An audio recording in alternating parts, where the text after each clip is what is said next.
ভাই, জন্মদিন ইসলামের নিকট কোনো গ্রহণযোগ্য দিবস বা পালন করার জিনিস নয়। জন্মদিন উদযাপন করা জায়েজ নেই, কিন্তু আমরা দেখলাম বন্যা দুর্গত ক্যাম্পে শিশুর জন্ম উপলক্ষে সুন্নাহ ফাউন্ডেশন ভালো খাবারের আয়োজন করেছে। এটা কিভাবে জায়েজ হতে পারে? জেনে রাখেন, জন্মদিন পালন করা সুন্নত, সুন্নতে সাহাবা। আসসালামু আলাইকুম ওয়া রাহমাতুল্লাহি ওয়া বারাকাতুহু। প্রিয় দর্শক, জন্মদিন পালন করা যাবে কিনা আমাদের সমাজে প্রচলিত একটি বিষয় যে আমরা সন্তানদের জন্মদিন পালন করে থাকি। এতদিন জানতাম জন্মদিন পালন করা হারাম। আসলেই জন্মদিন কিভাবে পালন করা হারাম আর কিভাবে পালন করা যাবে, জন্মদিন কি পালন করা যাবে নাকি যাবে না, সে বিষয়ে আমরা আজকে জানবো ইনশাআল্লাহ। কোরআন ও হাদিস আমাদেরকে কি বলে, চলুন আমরা জেনে আসি। আজকে আমাদের বিশেষজ্ঞ প্যানেলে বাংলাদেশের বিজ্ঞ 8 জন আলেম রয়েছেন। এই 8 জন বিজ্ঞ আলেমের কাছ থেকে আমরা জানবো যে জন্মদিন পালন করা যাবে নাকি যাবে না, জন্মদিন পালন করা কি জায়েজ আছে নাকি হারাম, সে বিষয়ে আজকে আমরা জানবো ইনশাআল্লাহ। প্রিয় দর্শক, চলুন আমরা একে একে তাদের বক্তব্যগুলি শুনে আসি। আমরা শুরুতেই মুফতি আলাউদ্দিন জিহাদির বক্তব্যটি শুনে আসি। মুসলমানদের সন্তানদের জন্মদিন পালন করা যাবে কিনা, কিংবা সেটা কিভাবে পালন করা যাবে। প্রিয় দর্শক, মনে রাখবেন, খ্রিস্টান বা বিধর্মীরা যেই নিয়মে, যে সিস্টেমে জন্মদিবস পালন করে থাকে, ওই নিয়মে, ওই সিস্টেমে মুসলমানদের জন্মদিবস পালন করা জায়েজ নেই। এটা রাসূল করিম সাল্লাল্লাহু আলাইহি ওয়াসাল্লামের নিষেধ। কারণ যারা যেই জাতির সাথে সাদৃশ্য রাখবে তারা তাদের অন্তর্ভুক্ত হন। আমাদের প্রিয় নবীজি নিজেই প্রত্যেক সপ্তাহে জন্ম দিবসে রোজা রেখে সেই দিনটাকে স্মরণ করতেন, উদযাপন করতেন, যেটা সহিহ মুসলিমের মধ্যে অন্যান্য হাদিস গ্রন্থের মধ্যে উল্লেখ যে রাসূল করিম সাল্লাল্লাহু আলাইহি ওয়াসাল্লামকে সোমবারে রোজা রাখা সম্পর্কে জিজ্ঞাসা করা হয়েছিল। সুইলা আন সাওমি ইয়াউমিল ইসনাইনে, অর্থাৎ সোমবারে নবীজি রোজা কেন রাখেন, এই ব্যাপারে প্রশ্ন করা হলে নবীজি 2টি উত্তর দিয়েছেন। এর মধ্যে প্রথম উত্তরটি ছিল যে ফিহি উলিদতু, এই দিনে আমি জন্মগ্রহণ করেছি, এই জন্যে সেদিনটাকে স্মরণ করার উদ্দেশ্যে আল্লাহর শুকরিয়া আদায়ার্থে আমি এই দিনে রোজা রাখি। তো এ থেকে বোঝা যায় যে জন্মদিবস রোজা রাখার মাধ্যমে বা যে কোনো নেক আমলের মাধ্যমে স্মরণ করাটা বৈধ এবং রাসূল করিম সাল্লাল্লাহু আলাইহি ওয়াসাল্লামের আমল দ্বারা সমর্থিত। নবীজির বেলাদাত মুবারক বা জন্মদিবস এটা একবারই হয়েছে। নবীজি দুনিয়াতে শুভাগমন করেছেন একবার, কিন্তু সেই দিনটা প্রিয় নবীজি প্রত্যেক সপ্তাহে সপ্তাহে উদযাপন করেছেন রোজা রাখার মাধ্যমে। তার মানে বোঝা যাচ্ছে জন্মদিবসটা শুধুমাত্র জন্মদিনের সাথেই উদযাপনের বিষয়টা সম্পৃক্ত নয়। এটা প্রত্যেক সপ্তাহ চাইলে আপনি করতে পারেন। উসুল মোতাবেক আপনি চাইলে বাৎসরিকভাবেও সে জন্মদিবসটা স্মরণ করতে পারেন বিভিন্ন নেক আমলের মাধ্যমে। প্রিয় নবীজির সাহাবাই কারাম এবং পরবর্তীতে তাবিঈগণ, তিনারা সন্তানদের জন্মদিবস উদযাপন করেছেন দোয়া অনুষ্ঠানের মাধ্যমে এবং সেই অনুষ্ঠানে খাবার পরিবেশনের মাধ্যমে। এই মর্মে একাধিক রিওয়ায়াত বর্ণিত রয়েছে। আমি বিখ্যাত তাবিঈ হযরতে মুআবিয়া ইবনে কুররা রাহমাতুল্লাহ আলাইহি, তিনি প্রসিদ্ধ একজন তাবিঈ ছিলেন। তিনি বলতেছেন, যেটা আপনারা পাবেন আদাবুল মুফরাদের 1255 নম্বর হাদিস, এটা আরবি কিতাবের হাদিস নাম্বার। আর যদি আপনারা বাংলা কিতাবে বা অ্যাপসের মধ্যে তালাশ করেন তাহলে আপনারা এই হাদিসটা পাবেন 1266 নম্বর হাদিসে। সেখানে হযরতে মুআবিয়া ইবনে কুররা রাহমাতুল্লাহ আলাইহি তিনি বলেন, মুআবিয়া ইবনে কুররা বলেন, যখন আমার সন্তান ইয়াস জন্মগ্রহণ করলো, সেখানে স্পষ্ট উল্লেখ লাম্মা উলিদা, যখন আমার এই সন্তান জন্মগ্রহণ করেছে, তিনি বলেন দাউতু নাফারাম মিন আসহাবিন নবী সাল্লাল্লাহু আলাইহি সাল্লাম, নবীজির একদল সাহাবীকে আমি দাওয়াত করলাম। নবীজির, আমাদের দয়াল নবীজির একদল সাহাবীকে তিনি দাওয়াত করলেন। দাওয়াত করে তিনি বলতেছেন, আমি তাদেরকে খাবার খাওয়ালাম, এরপরে তারা দোয়া করলো। এরপরে হযরতে মুআবিয়া ইবনে কুররা তিনিও দোয়া করলেন। সেখানে সাহাবাই কারাম আমিন আমিন বলেছেন। এই হাদিসটা ইমাম বুখারী রাহমাতুল্লাহ আলাইহি বর্ণনা করেছেন। সাহাবাই কারাম বা তাবিঈগণ তিনারা সন্তান জন্ম হলে সেই দিনটাকে দোয়া অনুষ্ঠানের মাধ্যমে এবং খাবার পরিবেশনের মাধ্যমে উদযাপন করতেন। ইসলামী কালচার মোতাবেক এইভাবে আপনি চাইলে আপনার সন্তানের জন্মদিবস পালন করতে পারেন। এটা সাহাবাই কারামের সুন্নাহ। ইসমাইল বুখারী রাহমাতুল্লাহ আলাইহি তার আল আদাবুল মুফরাদের মধ্যে উল্লেখ করেছেন। এটা আপনারা যদি মূল কিতাবে তালাশ করেন, মেইন আরবি কিতাব, সেখানে হাদিস নম্বর হলো 1253। একজন তাবিঈ ছিলেন, ওনার নাম হযরতে বেলাল ইবনু কাব রহমতুল্লাহ আলাইহি। হযরতে বেলাল রহমতুল্লাহ আলাইহি তিনার একজন সন্তান জন্ম হয়েছে। তিনি বলেন ফাউলিদ আল্লি আবি গোলামুন, তিনার সন্তান বলতেছেন যে আমার পিতার একজন সন্তান জন্ম হয়েছে, মানে ওই রাবির একজন ভাই জন্ম হয়েছে। হওয়ার পরে তিনি কি করলেন, অর্থাৎ ওই আবু কিরসাবা যিনি রোজা রাখছেন ওই দিনে রোজা রেখেছেন যেদিনই সন্তান জন্ম হয়েছেন। তো সেদিন হযরতে বিলাল রহমতুল্লাহ আলাই তিনি ওই সাহাবীকে দাওয়াত দিলেন এবং তিনি সেই নফল রোজা ভেঙে তারপরে সেই জন্মদিনের খাবার গ্রহণ করেছেন। তখন ওই তাবি একটা চাদর ওনাকে উপহার হিসেবে দিয়েছেন। তাই যে জন্মদিন পালন করা ইসলামিক কালচারের মধ্যে রয়েছে এবং নির্ভরযোগ্য হাদিস দ্বারা এটা প্রমাণিত। রাসূল করিম সাল্লাল্লাহু আলাইহি ওয়াসাল্লাম প্রত্যেক সোমবারে নিজের জন্মদিনকে স্মরণ করার জন্যে তিনি রোজা রেখেছেন। এটা সহিহ মুসলিমের হাদিস। আর পূর্বে যে দুইটা হাদিস শরীফ আপনাদের বললাম, এটা হলো ইমাম বুখারী রাহমাতুল্লাহ আলাইহি বর্ণিত দুইটি রিওয়ায়াত। প্রতি বছরে ওই দিনকে কেন্দ্র করে জন্মদিন বা জন্মদিবস উদযাপন কোনো নেক আমল বা দোয়া মাহফিলের মাধ্যমে করলাম, সেটা পারবো কিনা? হ্যাঁ, নিশ্চয়ই পারবেন। তবে সাহাবাই কারাম তাবিগণ যেইভাবে জন্মদিন পালন করেছে আপনারা ওইভাবে করতে পারবেন, এটা জায়েজ রয়েছে। ইমাম বুখারী এই ব্যাপারে দুইটি হাদিস বর্ণনা করেছেন। নবী করিম সাল্লাল্লাহু আলাইহি ওয়াসাল্লাম বলেছেন যে মুসলিমদের উৎসব হচ্ছে দুইটি, ঈদুল ফিতর আর ঈদুল, এছাড়া কোনো উৎসব নেই। আর যেগুলি হচ্ছে এরকম জন্ম দিবস, যেগুলো খুশির দিবস, কিছু খুশির দিবস রয়েছে আর কিছু শোকের দিবস মানুষরা আবিষ্কার করেছে।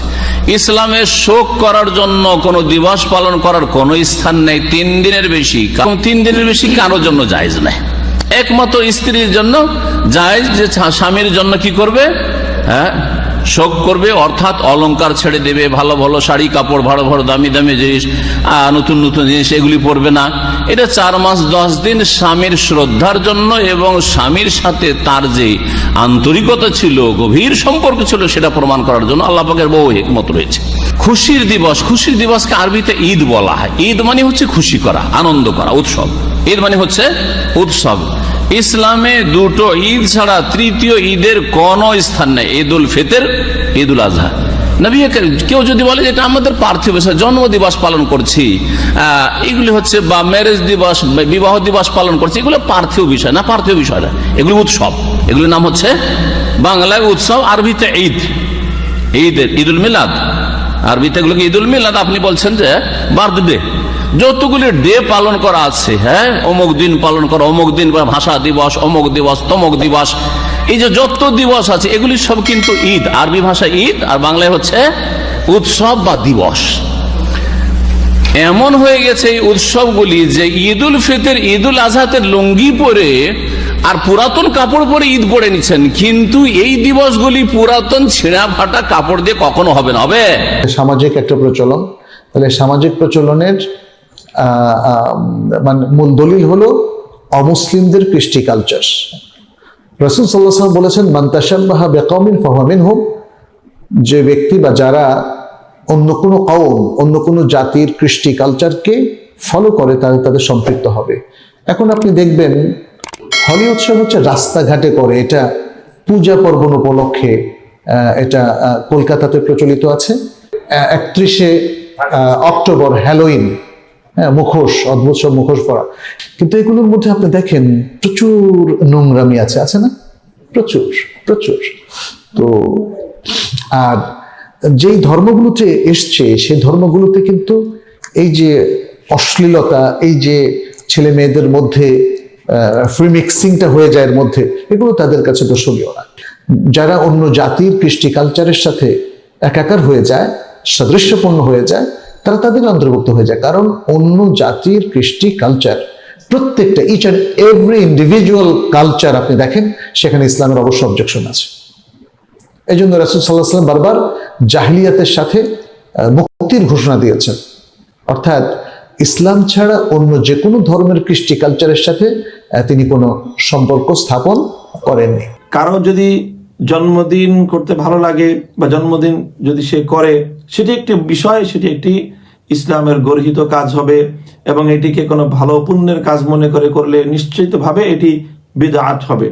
কিন্তু যদি সে এটা যে ইসলাম বা আল্লাহ এবং তার রাসূলের কাছে ইসলামী শরীয়তে বিষয়টিকে কেন অপছন্দ করা হলো, এটি ঠিক হয়নি, কাজেই সে ইসলামের বিপক্ষে নিজের দর্শন যদি সে গ্রহণ করে এবং সে মতামত যদি ব্যক্ত করে, তাহলে নিঃসন্দেহে এটি তার ঈমান ধ্বংসের কারণ হতে পারে। রাসূল সাল্লাল্লাহু আলাইহি ওয়াসাল্লাম পছন্দ করেছেন, আল্লাহ পছন্দ করেছেন।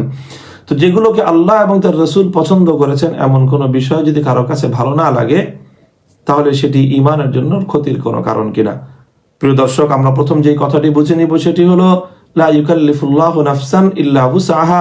আল্লাহ রাব্বুল আলামিন কোনো মানুষকে তার সাধ্যের অতীত কোনো বিষয়ের জন্য আল্লাহ তাকে বিধান দেননি এবং তাকে বাধ্য করেননি। এই জন্মদিন ইসলামের নিকট কোনো গ্রহণযোগ্য দিবস বা পালন করার জিনিস নয়। জন্মদিন পালন, ওই দিনে কাউকে উইশ করা, কাউকে শুভেচ্ছা জানানো, এগুলো বিজাতীয় কালচার। এগুলো পরিহার করতে হবে মুসলমানদেরকে। মুসলমান ভাইয়ের জন্য দোয়া করা আরেকজন মুসলমান ভাইয়ের জন্য এটি তো অবশ্যই উত্তম আমল, তবে এটির সঙ্গে জন্ম দিবস মৃত্যু দিবসের কোনো সম্পর্ক নেই। এইটি সম্পূর্ণ বিজাতীয় কালচার। দিবসকে হাইলাইট করে সেই দিবসের সঙ্গে দোয়া অথবা কোনো নেক আমলের সম্পর্ক তৈরি করা, এটি বিদআত। কাজেই জন্মদিনে আমরা কাউকে এরকম শুভেচ্ছা জানানোর এই পথ আমরা মুসলমান যারা আমরা পরিহার করব। তাহলে জন্মদিন কেন্দ্র করে বেদাত নিষিদ্ধ। বেদাত নিষিদ্ধ। বেদাত যে ব্যক্তি করবে, বেদাতি কাজ না ছাড়া পর্যন্ত তার তওবা আল্লাহ তাআলা কবুল করবেন না। সুনানে দারিমির 54-94 নম্বর হাদিসের বর্ণনা, নবী বলেন, ইন্নাল্লাহা হাজাবাত তাওবাতা আন কুল্লি সাহিবি বিদআতিন হাত্তা ইয়াদা বিদআতা। বেদাতি ব্যক্তি তার বেদাত নামক কর্মকাণ্ড না ছাড়া পর্যন্ত তার তওবা আল্লাহ তাআলা কবুল করেন না। আমরা বেদাত করব না, যাতে করে এমন না হয় যে আমাদের তওবার মুখ বন্ধ হয়ে যায়, এমনটা যেন না হয়। কারণ বেদাতি ব্যক্তির বেদাত না ছাড়া পর্যন্ত তার তওবা আল্লাহ তাআলা কবুল করেন না। রাসূলুল্লাহ সাল্লাল্লাহু আলাইহি সাল্লাম বলেন, যে ব্যক্তি নিজে বেদাত করে অথবা কোনো বেদাতিকে আশ্রয় দেয়, ফালাইহি লানাতুল্লাহ, তার উপর আল্লাহর অভিশাপ, ওয়াল মালাইকা, ফেরেশতাদের অভিশাপ, ওয়ান নাসি আজমাইন, সকল মানুষের অভিশাপ। এই অভিশপ্ত কাজ নবীর জন্মদিনকে কেন্দ্র করে আমরা করতে পারি না, করব না। ভবিষ্যতেও যারা করে তাদের ব্যাপারে আমরা উলামায়ে কেরামের পক্ষ থেকে প্রয়োজনে রাষ্ট্রের প্রধান যারা আছে তাদের কাছে আবদার জানাবো যে মুসলমান এই দেশে 90 ভাগের বেশি, এই দেশে মুসলমানরা বসবাস করে। এখানে আল্লাহ রসুলের ইজ্জতকে কেন্দ্র করে কোন বেদাতি বেদাতগিরি করবে, এটা আমরা এদেশে মুসলমানরা থাকতে ভবিষ্যতে আমরা অন্তত বেদাত আর শিরিক করতে দিব না। এখন তো শুধু জন্মদিন না, বার্থডে, ম্যারেজ ডে, মরণ ডে, তারপরে খাতনা ডে, এই যত রকমের দিবস আছে সব এখন পালন করা শুরু হয়েছে। মুসলমানদের জন্য জন্মদিন, বিবাহ দিবস ইত্যাদি পালন করা শরীয়তে এর কোনো ভিত্তি নাই। আপনাদেরকে একথা স্পষ্টভাবে জানতে হবে। জন্মদিন পালন করা কি হইল? একটা কেক আনলো, আর যে কয় বছর বয়স সেই কয় বছরের কয়টা মোমবাতি জ্বালাই, একজনের ছুরি হাতে নিল, হ্যাপি বার্থডে টু ইউ বলে ফু দিয়া মোমবাতিগুলো লিবাই দিল। তাতে হইল কি? আমাদের দেশে যারা এগুলি করে, এগুলি সুস্পষ্ট বিদআত। নবী করিম সাল্লাল্লাহু আলাইহি ওয়াসাল্লাম যেদিন পৃথিবীতে এসেছেন সেই দিন, অথবা যেদিন ইন্তেকাল করেছেন, একই দিনে এসেছেন, একই দিন ইন্তেকাল করেছেন, এই দিবস উদযাপন করা, আপনারা কি বলতে পারবেন যে সাহাবীদের চাইতে আমরা রাসূলুল্লাহকে বেশি ভালোবাসি? বলেন, পারবেন কেউ বলতে? তারা জীবন দিয়েছেন, তারা রক্ত দিয়েছেন। যদি কেউ দাবি করে সাহাবীদের চাইতে আমি বেশি ভালোবাসি রাসূলুল্লাহকে, তাহলে সে ভণ্ড, সে মিথ্যেবাদী। তো সাহাবায়ে কেরাম তারা তো নবী করিম সাল্লাল্লাহু আলাইহি ওয়াসাল্লামের জন্ম দিবস, মৃত্যু দিবস পালন করেন নাই। তো আমরা দেখলাম বন্যা দুর্গত ক্যাম্পে শিশুর জন্ম উপলক্ষে আসন্না ফাউন্ডেশন ভালো খাবার আয়োজন করেছে। এটা কিভাবে জায়েজ হতে পারে? প্রথম কথা হলো যে শিশুর জন্মের দিনটি, যে দিনে সে জন্মগ্রহণ করেছে, এই দিনটিতে বাবা মা, আত্মীয় স্বজন সবাই আনন্দিত, এবং সেই দিনে আনন্দিত হয়ে তারা যদি ভালো খাবার খান, মিষ্টি কিনেন, এটা নাজায়েজ পৃথিবীতে কেউ কোনোদিনই বলেনি।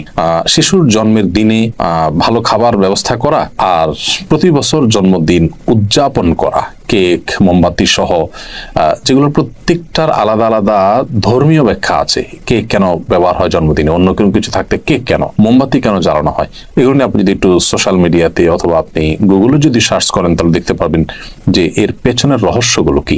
অতএব ওই জিনিসগুলো একটা, আর জন্ম হয়েছে শিশুর, সে উপলক্ষে ওই দিনে মিষ্টি খেলেন, ভালো রান্না করলেন, যে কোনো আনন্দের ঘটনাকে কেন্দ্র করেই তো আমরা ভালো কিছু খাই। সেটাকে পৃথিবীর কোনো আলেম মানে নাজায়েজ বলেননি। দুটিকে যদি আমরা গুলিয়ে ফেলি তাহলে তো ভুল হবে। জন্ম দিবস উদযাপন যেটি বছর বছর হয়ে থাকে, সেখানে যে সমস্ত আইটেমের প্রয়োজন হয় সেগুলো অগ্নিপূজকদের বিভিন্ন বিশ্বাস থেকে এসেছে, তাদের কৃষ্টি বা কালচার। আর যে কোনো আনন্দের বা যে কোনো সুখের কোনো ঘটনা আসলে তখন খুশি হয়ে নিজেরা ভালো কিছু খাওয়া বা খাওয়ানো, সেটাকে পৃথিবীতে কেউ নাজায়েজ বলেনি, এবং দুটি কখনো এক জিনিস নয়। এই পার্থক্যটা আমাদের করতে হবে। জন্মদিন পালন করা কি জায়েজ? আপনি যদি ইসলামী শরিয়া মোতাবেক জন্মদিন পালন করেন, আপনি মেহমান দাওয়াত করলেন, আপনি দুরুদ সালাম করলেন, মেহমানদারি করলেন, যার জন্মদিন তার জন্য দোয়া, খায়ের বরকতে দোয়া করলেন, তাতে সমস্যা। কিন্তু আপনি চাঁদের তরিকায় কেক আনলেন, মোমবাতি ধরালেন, হাততালি দিলেন, এটা হারাম। প্রিয় দর্শক, এতক্ষণ আমরা শুনছিলাম বাংলাদেশের বিজ্ঞ 8 জন আলেমের কাছ থেকে যে জন্মদিন পালন করা যাবে কিনা, জন্মদিনকে কেন্দ্র করে কোনো আয়োজন করা যাবে কিনা। এতক্ষণ আমরা বিজ্ঞ আলেমদের কথাগুলি শুনছিলাম। প্রিয় দর্শক, এখানে একাধিক আলেম কথা বলেছেন যে জন্মদিন আপনি যদি সেভাবে পালন করেন তাহলে অবশ্যই হারাম। আর আপনি জন্মদিনকে কেন্দ্র করে বা ওই দিনে ভালো খাওয়া দাওয়ার যদি আয়োজন করেন, সেক্ষেত্রে এটি জায়েজ আছে। বিজ্ঞ আলেম ওলামা এ কথাই বলেছেন। প্রিয় দর্শক, আমরা এখানে বিজ্ঞ 8 জন আলেমের কথাগুলি শুনলাম। এই 8 জন বিজ্ঞ আলেমের মধ্য থেকে যার কথাগুলি কোরআন ও হাদিসের দলিল ভিত্তিক মনে হবে, আমরা তার কথাটাই, তার মতটাই গ্রহণ করে নিব ইনশাআল্লাহ। প্রিয় দর্শক, আল্লাহ তাআলা আমাদের সবাইকে যেন সকল প্রকার ফিতনা, বিপদ, মুসিবত থেকে আমাদেরকে যেন হেফাজত করেন। আল্লাহ তাআলা আমাদের সবাইকে যেন কোরআন সুন্নাহ, কোরআন ও হাদিসের সঠিক পথে আমাদেরকে যেন পরিচালিত করেন। প্রিয় দর্শক, আমরা একেবারেই ভিডিওর শেষ প্রান্তে চলে এসেছি। আজকের মতো বিদায় নিচ্ছি আমি মিনারুল ইসলাম। দেখা হবে অন্য কোনো ভিডিওতে। সে পর্যন্ত সকলে ভালো থাকবেন, সুস্থ থাকবেন। আসসালামু আলাইকুম ওয়া রাহমাতুল্লাহি ওয়া বারাকাতুহু।